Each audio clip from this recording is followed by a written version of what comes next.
बड़े घर की छोटी बहू और उसके बॉस का चक्कर चल रहा है। लोग कहते हैं अहाना तुझे बेवकूफ बना रही है और तू बन रहा है। पोल्टू के ये शब्द पिघले हुए शीशे और तेजाब की तरह अर्जुन के कानों में उतर गए।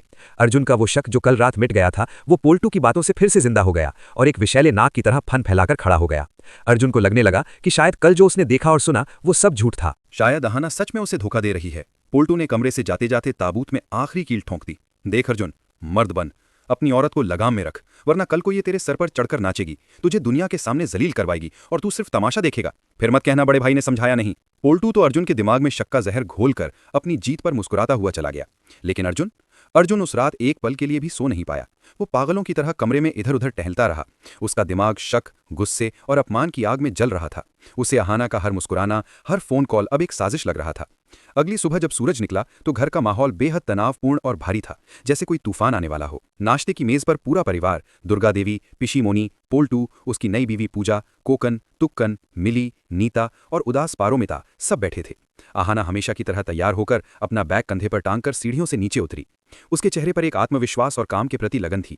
उसने मुस्कुराते हुए दुर्गा देवी के पैर छुए और बोली, माँ जी, मैं ऑफिस जा रही हूँ, आज बहुत जरूरी मीटिंग है। दुर्गा देवी ने मुस्कुराकर आशीर्वाद दिया, विजयी भव। लेकिन जैसे ही अहाना मुख्य दरवाजे की तरफ मुड़ी, एक गूंजती हुई कड़क और गुस्से से भरी आवाज ने उसके कदमों को जकड़ लिया। रुको, ये आवाज किसी और की नहीं बल्कि उसके अपने पति अर्जुन की थी। अहाना पलटी और हैरान होकर अर्जुन को देखने लगी।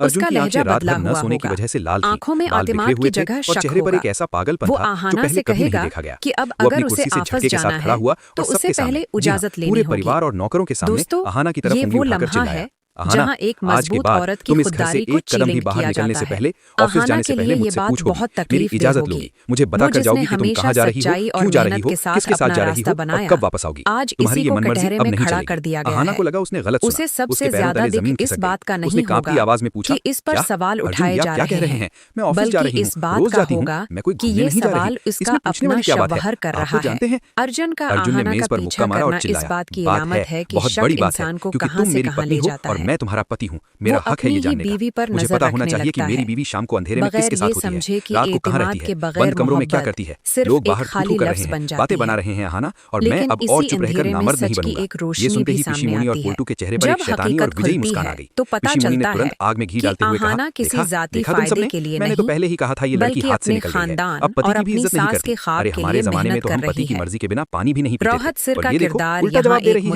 इसी दिन के लिए इसे पढ़ाया लिखाया था। पोल्टू ने भी तंज कसते हुए अर्जुन को उकसाते हुए कहा, बिल्कुल सही कह रहा है अर्जुन, औरत को अपनी हद में रहना चाहिए। आजादी का मतलब आवारागर्दी नहीं होता। भाई होने के नाते मैं तो कहता हूँ इसकी नौकरी ही छुड़वा दे। अहाना की आंखों में आंसू आ गए। उसका दिल टूट गया कि उसका पति उस पर ऐसा घिनौना शक कर रहा है, लेकिन आज वो रोई नहीं। उसका स्वाभिमान जाग उठा। उसने अपने आंसू पोंछे और अर्जुन की आंखों में आंखें डालकर कांपती लेकिन बेहद दृढ़ आवाज में कहा, अर्जुन, मैं आपकी पत्नी हूँ, आपकी गुलाम या खरीदी हुई चीज नहीं। मैंने आज तक कोई गलत काम नहीं किया है। मैं मेहनत की रोटी कमाती हूँ और अपने परिवार के लिए खटती हूँ। मैं ऑफिस जा रही हूँ और मैं जाऊंगी। अगर आपको और आपके भाई को मुझ पर शक है, मेरी नीयत पर शक है, तो ये आपकी समस्या है, आपकी छोटी सोच है, मेरी चरित्रहीनता नहीं। और याद रखिएगा, शक का इलाज हकीम के पास भी नहीं।